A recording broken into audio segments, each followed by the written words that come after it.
Bonjour, dernier épisode de notre série consacrée au télétravail, dans lequel nous allons aborder essentiellement la question de la gestion des émotions, plutôt intéressant dans cette période un petit peu anxiogène. Le dernier point que je souhaitais aborder avec vous dans cette séquence consacrée au télétravail est la question de la gestion des émotions.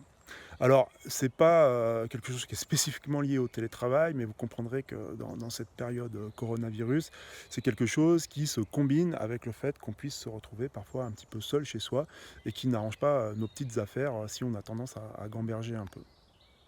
À ce stade, pas besoin de rentrer dans la théorie cognitive de la gestion du stress, mais juste comprendre finalement que ce qui renforce l'effet du stress, c'est lorsque notre cerveau ne reçoit plus de signal de faim, lui indiquant bah voilà, l'arrêt d'un épisode tendu émotionnellement.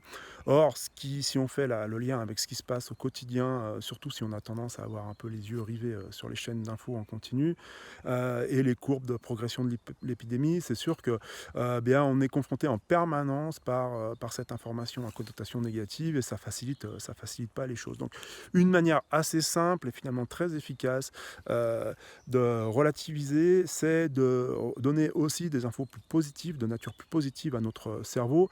Et pour ça, finalement, rien de tel que la fameuse pause à la machine à café. Alors, bah, comment on fait quand on est à distance? Bah, c'est tout simplement peut-être en appelant régulièrement ses collègues pour leur demander des nouvelles et surtout pour parler de toute autre chose que le travail. Donc je crois que vraiment une des clés de la gestion du travail à distance, c'est de garder les côtés sympas de la collaboration et surtout les côtés informels pour continuer à rigoler un petit peu et puis ne pas être sans arrêt en train de se faire du souci pour la pérennité économique de son entreprise, pour la santé d'un peu tout le monde et la sienne aussi évidemment. Bref, soyons un peu positifs, constructifs, prenons un peu soin des gens qui nous entourent et voilà, ça sera déjà très bien. Je vous remercie d'avoir pris le temps de visionner ces quelques vidéos. Évidemment, c'est très court, c'est très succinct. Si vous souhaitez aller plus loin, il est possible aussi de réaliser ce type d'intervention de manière un petit peu plus formelle sous forme de webinaire.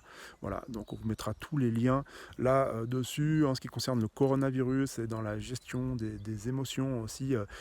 Essayer de trouver des sources d'informations très objectives et pas trop sensationnelles. Je vous mettrai un lien sur un article, une revue de littérature sur le quotidien des médecins, assez long mais assez intéressant et qui permet aussi d'être un petit peu plus confortable psychologiquement. Voilà, merci à tous.